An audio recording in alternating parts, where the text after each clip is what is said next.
Bienvenue au podcast Premier Visionnement. Aujourd'hui, nous parlons d'un épisode de Star Trek. Bien entendu, je vous suggère d'écouter l'émission discutée aujourd'hui avant de m'écouter, car je vais le spoiler complètement. Bonne écoute.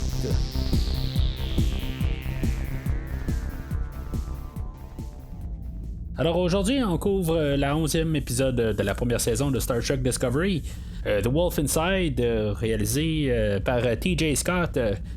T.J. Scott, on l'a pas vu encore comme réalisateur en arrière de la série Star Trek dans n'importe quelle série. On va remarquer par contre qu'il a déjà fait un épisode là, de la série Andromeda. Une couple d'épisodes là, de la série Andromeda. C'est une série qui était produite par ou plutôt écrite par Gene Roddenberry. J'ai pas vu la série là, mais ça, ce que je sais c'est que c'est un peu là, par Roddenberry à quelque part, mais c'est la première fois là, que le réalisateur lui va toucher à une propriété de Star Trek. On est rendu un peu à la deuxième épisode de la deuxième partie de la saison. Je dis ça de même parce qu'on est comme rendu au deuxième segment là, de l'histoire là, de la première saison. Puis c'est clair qu'on s'en va comme dans un autre fond de l'histoire. Là. Il y a encore la première partie, là, l'histoire des Klingons qui est un peu en arrière. Là. On sait que c'est ce qui se passe là, dans l'autre monde, là, mais on est clairement là, dans une autre histoire pour ce bout-là de saison. The Wolf Inside, le loup à l'intérieur, d'après moi, là, ça parle vraiment là, de Tyler puis Vok qui est comme caché à l'intérieur de lui. Il y a même un bout de ce qu'on va appeler là, Firewolf qui est le personnage de Vok dans le monde de miroir. Fait que Firewolf puis The Wolf Inside, dans le fond c'est Vok à l'intérieur. Je vois pas grand autre manière de placer ça. C'est pas mal sur ça qu'on parle. Fait que l'épisode elle ouvre parce que le Discovery il y a une genre de panne de courant ou quelque chose de même. C'est pas tout à fait expliqué pourquoi là. Ça a même pas de suite avec le dernier épisode. Parce que je suis pas trop sûr là. Dans le fond, avec la panne de courant, c'est comme supposé probablement pour dire que Stamets a réussi à sortir là, de son de ses quartiers dans le fond là, puis a pu comme se rendre à Colbert parce qu'on va savoir dans le fond là, qu'il il est avec Colbert, mais tu sais il est comme dans une autre zone là, il est un peu pas là si on veut là, Stamets, puis c'est ça, il y a Colbert dans ses bras. Fait que je sais pas exactement là s'il y a comme une partie de lui là, qui est comme rattachée là, qui en pleure, mais tu sais il a pas l'air à vraiment pleurer de tout ça. En tout cas, c'est quand même assez bizarre exactement. Là, on peut savoir ça, je pense, un peu plus tard là, au courant de la saison. Là. Mais encore une fois, là, comme pas mal tous les épisodes, c'est juste un peu pour nous remettre en situation, là, pour nous rappeler là, que Colbert est mort à l'autre épisode. Ça, c'est si, mettons, on n'a pas écouté là, la minute là, qui fait juste comme... nous dire là, qu'est-ce qui s'est passé là, dans les autres épisodes ou qu'est-ce qu'on a vraiment on a besoin là, de se rappeler là, plus spécifiquement là, dans les autres épisodes là, parce qu'ils font tout un recap pour à peu près une minute avant là, fait que, en tout cas si on n'a pas vu ça, on nous le rappelle comme ça. Fait qu'on va se ramasser à bord du Shenzhou où Burnham va se réveiller puis elle sera jamais comme toujours à l'aise là, dans le monde miroir là, assez que les étoiles sont pas tout à fait pareilles. L'ambiance est pas pareille. Dans le fond, c'est comme tout pareil, mais pas pareil dans le fond. Là. Fait qu'elle est comme pas à l'aise. Là. Elle peut pas vraiment bien dormir. Il y a tout le temps du stress sur le vaisseau. Il peut tout le temps avoir quelqu'un là, qui arrive là, pour te tuer. C'est comme ça que ça fonctionne là, dans le monde miroir. Puis c'est ça que là on va voir Saru apparaître, qui est pas Saru, qui est un esclave là, dans ce monde-là. C'est comme clair quelque part là, connaissant comment les choses vont dans Star Trek là, elle essaye là, de comme je veux pas dire l'apprivoiser là, mais elle essaye de rentrer plus en communication avec là, puis le traiter là, comme un être humain et non comme un esclave là. C'est exactement comment que ça va aller là. Je sais le produit fini là, mais exactement là, le déroulement là, pour les 2 prochains épisodes mettons là, je sais pas exactement là, qu'est-ce qui va se passer avec le personnage de Saru là, de cet univers là, parce qu'il y a même pas de nom là. C'est quand même un peu intéressant intéressant parce que même, c'est comme booké avec ce fait-là que quand Burnham elle va voir elle a un message là, transmis là, du Discovery. C'est booké avec Saru qui se demande s'il a vu si Burnham aurait vu d'autres Kelpiens sa race à lui là. C'est mettons il y en avait d'autres là, dans son monde qu'elle avait pu voir puisque c'est une espèce là, qui est très peu peuplée.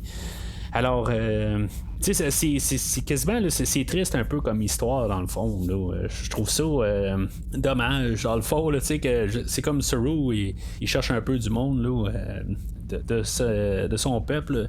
Puis finalement, ben, même si. Burnham il dirait qu'elle a trouvé son double à lui, ben en bout de ligne, je pense que ça ferait plus de mal en bout de ligne là, de le savoir là, que ce sont vraiment un peuple là, qui sont esclaves là, des humains. Là. Fait que même peut-être que ça le rendrait mal. Là. Mais je suis pas trop certain de ça, là, mais pas mal sûr que ça va revenir. Là. En point de vue narratif, ça a comme pas le choix de toute façon de revenir là, dans les prochains épisodes. Là. Fait que, en tout cas, c'est pas mal la seule fois là, où on va vraiment parler de ça pour le personnage de Saru. Il y a le personnage là, de Burnham puis de Tyler. Ils vont vraiment être centrés là, ou central à l'épisode. C'est vraiment là, les personnages qu'on va se concentrer le plus là, sur l'épisode. Encore une fois, c'est Burnham, mais c'est Tyler aussi. Fait que c'est pas juste Burnham. C'est ça que des fois, là, j'arrêtais pas de dire des fois, là, c'est comme tout le temps Burnham qui est central. Ben, là, c'est comme un peu sa relation avec Tyler. Puis on va pas mal comprendre tout ce qui se passe avec Tyler aujourd'hui, là, si on l'avait pas comme compris là, la semaine passée.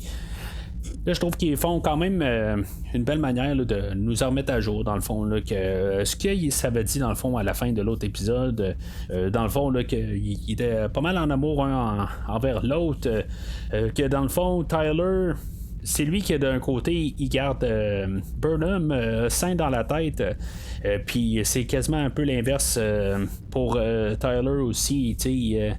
Il a besoin de Burnham pour se garder motivé. C'est ça qu'on nous en replace, là, c'était ça à la fin de l'autre épisode. Mais où est-ce que ça va aller là, jusqu'à la fin de l'épisode, c'est quasiment triste. Puis je trouve que la mise en scène, là, elle va comme nous montrer ça là, dans tout l'épisode. On va leur parler à la fin de l'épisode quand on va être rendu là. Qu'est-ce que j'en pense? Parce que j'ai vraiment là, des points que j'aimerais ça mettre au clair, là, mais en tout cas, je trouve qu'on nous en replace dans le fond le dernier épisode. Fait que là, on nous va nous dire dans cette immense introduction, là, je pense que c'est la plus grosse introduction là, qu'il y a dans tous les épisodes de Star Trek. Là, je me rappelle pas exactement de tous les épisodes, là, puis j'ai pas timé tout le temps chaque épisode, là, mais tu sais, c'est genre 15 minutes là, d'introduction, là, c'est énorme, là, ça finit plus. Là. Il fallait nous montrer aussi là, que la manière d'exécution, tu sais, si c'était pas les cabines téléphoniques où ce qui exécutait le monde, ben tu sais, c'était encore plus grave, faut croire, ben il est téléporté là, dans l'espace. Tu sais, c'est un peu là, dans le fond le même gag qu'on avait vu un peu plus tôt là, dans la 7e ou 8e épisode où ce qu'on avait eu Harry Mudd qui était revenu sur le vaisseau Discovery, puis qu'il avait téléporté Lorca dans l'espace. Fait que c'était comme un peu drôle dans cet épisode-là. Ben là, c'est la même affaire, sauf que c'est vraiment plus dramatique. Ça revient un peu à ce que je disais un peu là, dans l'épisode avec Mod. C'était vraiment sombre comme épisode. Puis c'était comme fait dans une manière plus légère, là, mais en tout cas, c'est ça que je disais aussi, que je veux dire, ça avait pas de sens là, que ce personnage-là, il s'en sauve si facilement que ça, là, avec la manière qui était. Ce qu'il avait fait sur le vaisseau, là, ça n'avait pas de sens. Mais en tout cas, juste à réécouter dans cet épisode-là tout ce que j'ai à dire sur Mod, là, mais en tout cas. L'hypothèse sur le Discovery, c'est que Stamets aurait tué Colbert inintentionnellement, là, justement à cause de la panne, dans le fond, qu'il l'aurait tué, puis c'est pas lui. C'était juste comme un réflexe, là, ça n'a aucun rapport, là, il n'y avait rien là, c'était pas un meurtre, dans le fond. Là. Fait que c'est ça qu'on part sur cette idée-là. Puis, fait que ils vont déduire que c'est comme Tilly qui est la mieux qualifiée là, pour voir qu'est-ce qui se passe avec Stamets. Dans le fond, il n'y avait pas un médecin qui s'occupait de Stamets parce que Lorca avait retiré Stamets de Culber. En tout cas, ça marche pas tout à fait. Là. Le médecin qui s'occupe là, de Stamets, il se lève pas la main et dit Hey, moi je suis posé de m'en occuper. T'sais. En tout cas, c'est quelque chose comme je pense qu'ils ont comme retiré. Là, c'est quelque chose qui devait être coupé, puis finalement, là, ils ont pas.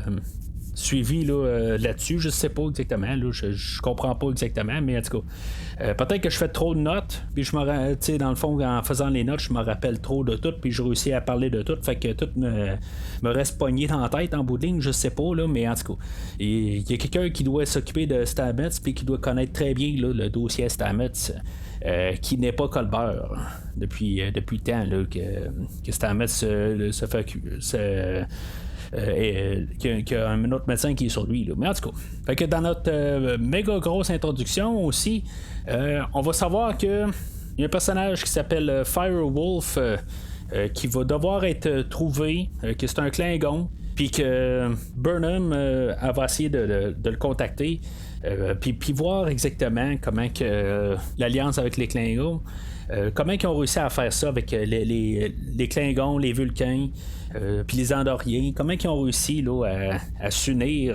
Parce qu'ils faudrait ramener ça comme idée dans le monde normal. C'est quand même une idée qui est quand même assez Star Trek, dans le fond, là, sur cette idée-là. Mais honnêtement, 15 minutes pour tout nous dire ça, dans le fond, pour nous faire un recap du dernier épisode, puis nous dire qu'est-ce qu'on va faire aujourd'hui, c'est immense. Il y a quelque chose là qui a mal été coupé à quelque part. Tu sais, nous parler de l'autre épisode avant, là, c'est sûr, je comprends pas tout à fait. Là, il y a le recap au début pour ça. J'ai pas de problème à ce qu'on prenne notre temps, là. C'est pas ça que je dis. C'est juste que on aurait peut-être pu élaborer un peu plus là, dans l'épisode au lieu de juste de nous préparer à l'épisode drastiquement là, tout d'un coup pendant 15 minutes. Là, on parle juste de l'introduction. J'aurais pris peut-être plus de vie sur ce qui se passe sur le vaisseau Shenzhou dans le monde miroir. J'aurais aimé ça qu'on voit plus de ça. On en voit un petit peu au début là, avec les téléportations là, dans l'espace, puis ce qu'on a vu dans le dernier épisode, on en a vu quand même, mais tu sais, j'aurais aimé ça quasiment qu'on en voit plus. Tu sais, c'est correct comme intro, là. Je parle pas mal, là, mais je trouve juste que quand on la garde juste dans le temps que ça a pris, là, on a pris un tiers de l'épisode juste pour l'introduction, là, puis c'est ridicule dans le fond, là. C'est juste comme pour nous préparer pour l'épisode, tu sais, en tout cas.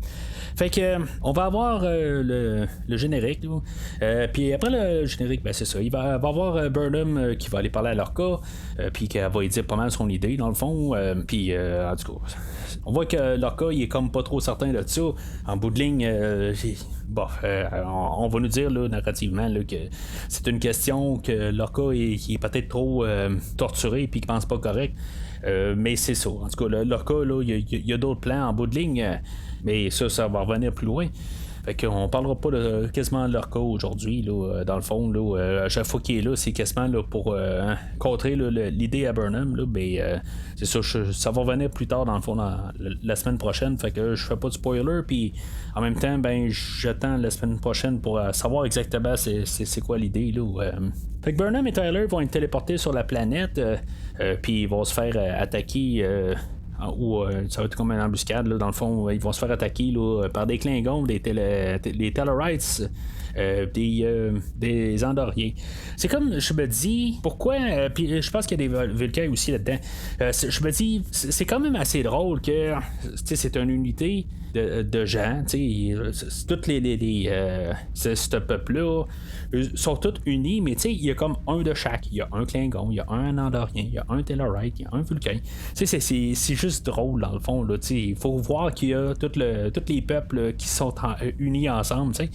Fait que, en tout cas, c'est juste la note que j'ai fait là-dessus. Ils vont vouloir parler, dans le fond, ils vont se rendre rapidement, là, puis ils vont vouloir aller négocier avec le Firewolf. Fait qu'ils vont se ramasser assez rapidement là, devant le fameux Firewolf qui évoque. C'est là qu'on va voir que Tyler, dans le fond, là, il trippe pas bien en voyant Vok. Puis là, ben, c'est là où supposément dans sa tête, c'est là qu'il va se rendre compte que lui, c'est Vok. Je pense qu'on était en avance sur lui dans le fond, mais ce que je trouve vraiment le fun à voir dans cette scène là, c'est de voir Tyler et Vok. C'est le même acteur, puis tout le travail, le maquillage qu'ils ont mis sur Vok, je trouve ça vraiment hot. Il est quasiment pas reconnaissable. C'est sûr qu'il y a un autre dentier, il y a d'autres. Il y a une autre couleur de peau, tout ça, je veux dire, il est méconnaissable carrément, mais à quelque part, on peut voir un peu que c'est le même acteur, là, mais le maquillage des Klingons là, dans cette série-là, moi, je la trouve hot. Là. On pourrait dire n'importe quoi. Là. J'aime bien Worf, puis tous les Klingons dans les autres séries, là, je les aime bien, là, mais ils ont vraiment réussi les Klingons dans cette série-là. C'est vraiment hot. Là. Fait que Burnham va faire une tentative là, de paix avec eux autres. Dans le fond, elle va lui donner du temps là, pour se sauver de là. Puis dans le fond, elle va demander juste des données, dans le fond, en échange. Mais les Klingons, eux autres, ils vont avoir quand même besoin d'avoir l'assurance qu'elle a dit la vérité. Puis il va y avoir Sarek qui va sortir. C'est juste que je trouve que c'est le fun d'un côté de voir le côté inverse des personnages. Sauf que c'est vraiment comme ridicule comment que le monde est petit. Là. On le dit des fois là, dans la vraie vie où on se dit que le monde est petit et qu'on croise tout le monde, là, mais vraiment là, le monde est petit dans cette boîte-là en bout de ligne. Là, on croise tout le monde comme par hasard en même temps. Là. Je comprends que point de vue narratif, là, c'est le but en bout de ligne. Puis il n'y a pas de logique là, dans le monde miroir là, en bout de ligne. Là, il faut pas trop y penser à savoir exactement comment que les gens se sont ramassés vraiment là, parce que ça n'a pas de sens exactement. Il n'y a pas de chance là, que tout le monde soit à peu près exactement la même manière. Là. C'est à peu près impossible, là, mais ça l'arrive quand même. Là, en tout cas. Fait qu'il faut pas chercher trop la logique là, du monde miroir, mais c'est le fun quand même de voir comme d'autres personnages là, d'une autre manière, puis de voir dans le fond le talent, puis voir qu'est-ce qu'ils peuvent faire ailleurs, puis de voir une autre façade d'eux autres, puis même à se placer avec ces personnages là, que tu passes à la place de Burnham, puis tu vois les mêmes des personnes qui ne sont pas les mêmes personnes. Ça doit être quelque chose qui est quand même assez troublant en bout de ligne. Elle a grandi avec Sarek, puis finalement c'est pas Sarek qui est en face d'elle.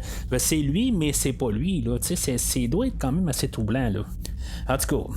Fait que pendant ce temps-là, sur le Discovery, Tilly, elle, c'est ça, elle a comme tout fait des scans sur Stamets, puis elle s'est rendu compte là, que le Ripper qu'on avait vu là, dans les premiers épisodes, puis le cerveau là, de Stamets, là, ben, le cerveau là, avait pas mal le même genre de pattern dans leur tête, puis finalement, ben, elle trouve comme une manière, là, c'est du jargon encore, une fois, puis dans le fond, là, une manière là, qui peuvent peut-être comme replacer un peu la tête à Stamets, puis c'est dans le fond en la rebaignant encore là, dans des sports, puis supposément que ça va le régler.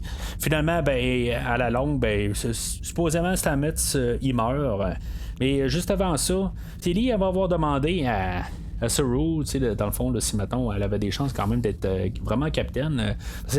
Tilly, pour l'instant, elle n'est pas capitaine officiellement, mais elle joue le rôle d'un capitaine, puis elle aime quand même le rôle, puis elle en avait parlé même dans l'autre épisode, là, il y a peut-être au milieu là, de la première partie, qu'elle voulait éventuellement devenir capitaine. C'est un petit peu comme Burnham dans le fond.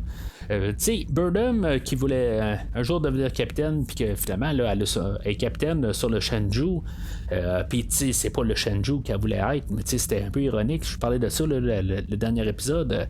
C'est un petit peu la même affaire, un peu en bout de ligne avec Tilly. Elle est capitaine dans le monde miroir du Discovery, mais c'est ça, c'est un petit peu ironique le côté que c'est pas le genre de capitaine qu'elle voudrait être. Là. J'avais pas parlé de ça là, la dernière fois. Là. J'avais pas comme tout à fait pensé à celle-là. Mais c'est ça. Elle veut être capitaine.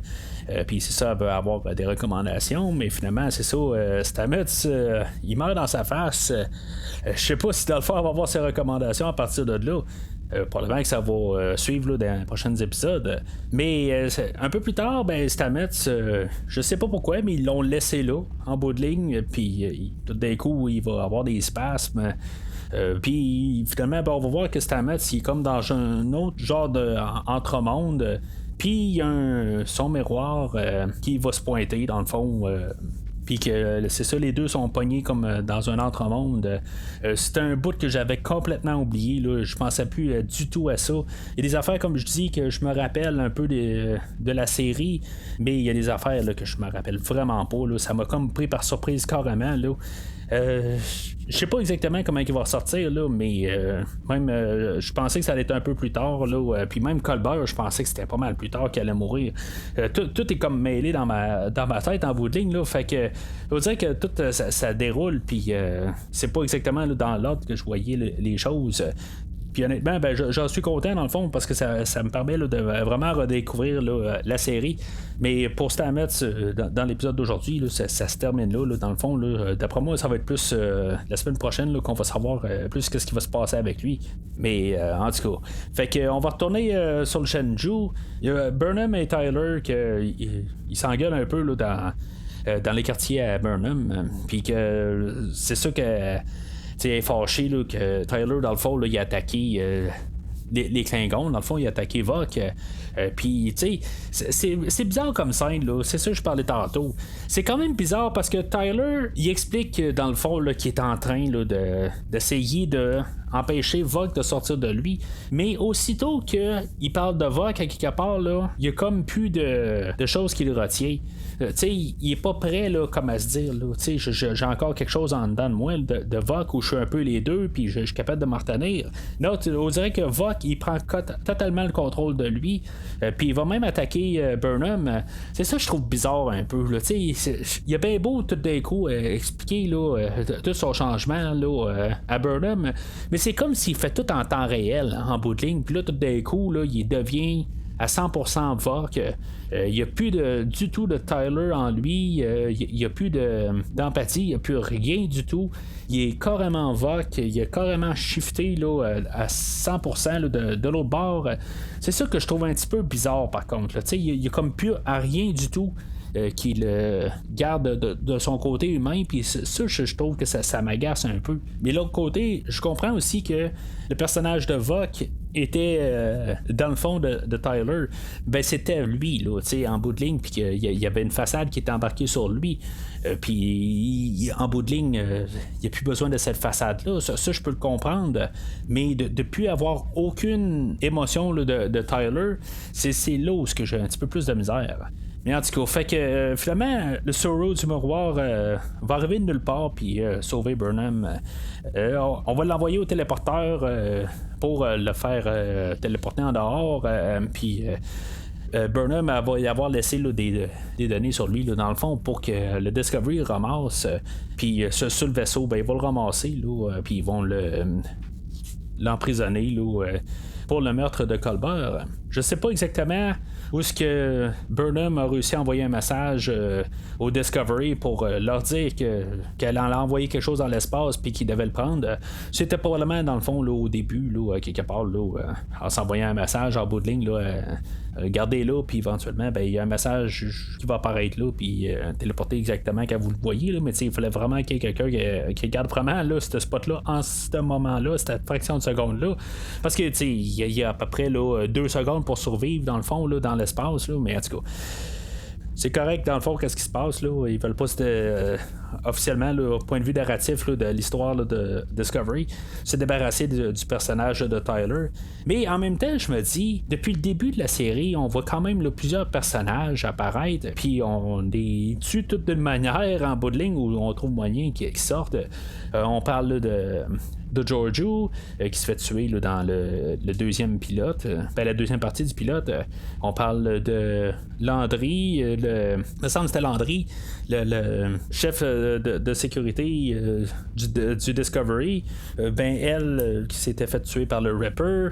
Fait que là, c'est ça, on a Tyler qui, dans le fond, devrait plus revenir en théorie. Là, en tout cas, je trouve juste qu'on nous a introduit beaucoup de personnages, puis on est en train de comme toutes les arriver un par un.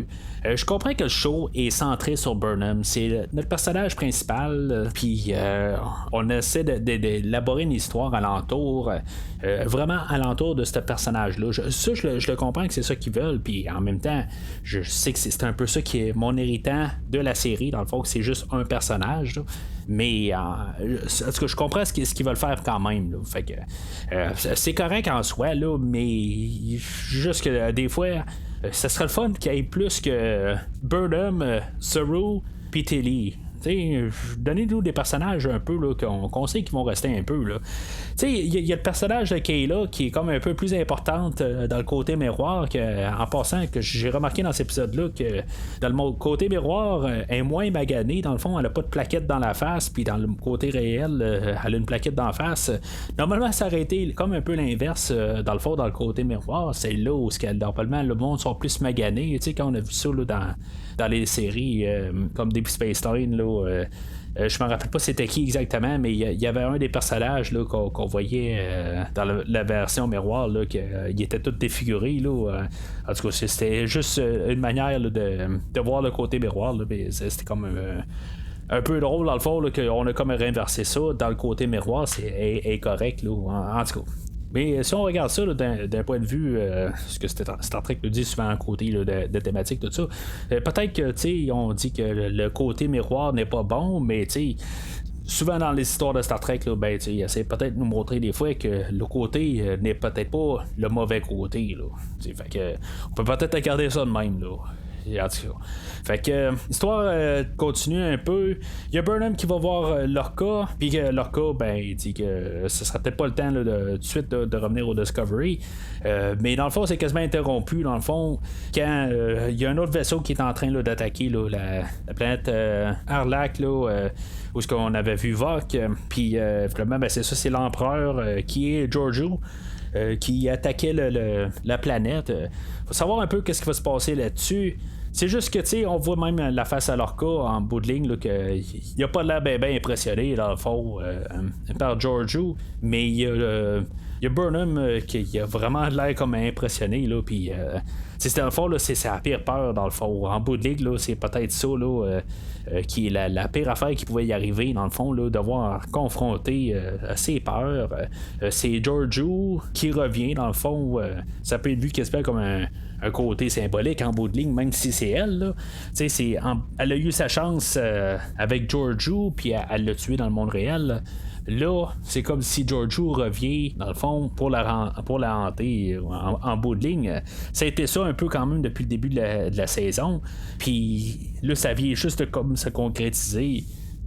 Mais même si je dis là, que ça rétrécit le monde, je trouve quand même que c'est un très bon punch de l'émission. Puis ça comme unifie toutes les histoires en bout de ligne. C'était comme genre le seul autre personnage là, qui restait dans le fond à ramener dans le fond là, pour pouvoir comme tout boucler la boucle là, dans toutes les histoires dans le fond. Là, on va pouvoir tout travailler dans le fond puis tout comme compléter un peu là, nos histoires puis s'en aller tranquillement là, vers la fin de saison.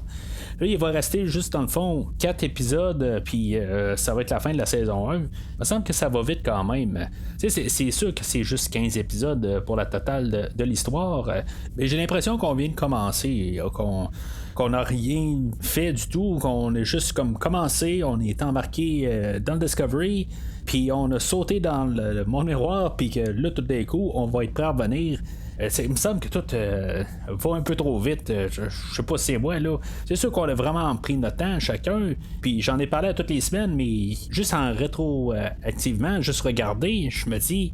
Ça va juste trop vite. On est déjà rendu à la fin de la saison. En tout cas, c'est peut-être que plus on s'amuse, plus ça va vite. Je sais pas, mais en tout cas, ce que je sais, c'est qu'il reste 4 saisons avant la fin de l'épisode ou de la saison. Fait que, on va s'en parler la semaine prochaine là, sur l'épisode 12. Alors d'ici là, longue vie et prospérité.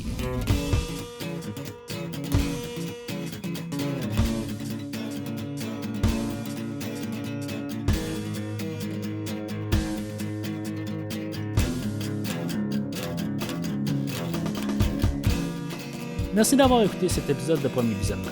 J'espère que vous vous êtes bien amusés. Revenez-nous la semaine prochaine pour un nouveau podcast sur l'univers de Star Trek. Vous pouvez suivre Premier Visionnement sur Facebook, Twitter, YouTube, Podbean, iTunes, Spotify et tout autre logiciel de diffusion de podcasts. Merci de votre support et à la semaine prochaine.